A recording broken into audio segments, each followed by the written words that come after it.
স্ত্রীরা যদি হিজাব পরে বসে তাহলে জায়েজ হবে কিনা? আজকাল এটার প্রচলন শুরু হয়েছে, অনেকে একে শরীয়ত সম্মত মনে করে। দয়া করে কোরআন সুন্নাহর আলোকে আপনার মতামত জানাবেন। বন্ধু-বান্ধবরা মিলে স্ত্রীকে সাথে নিয়ে আড্ডা দেন, স্ত্রী হিজাব পরে আসেন, এটা বেহায়াপনা এবং পর্দা খেলাফ কাজ। এটা পর্দার সাথে সঙ্গতিপূর্ণ কোনো কাজ নয়।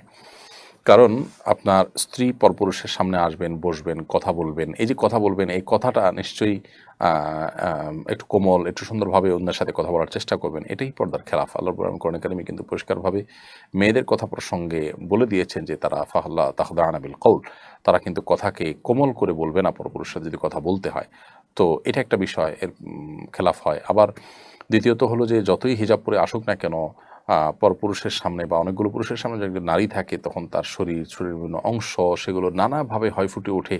আর না হলে এভাবে যে মিশ্রণ, এটির ফলে আপনার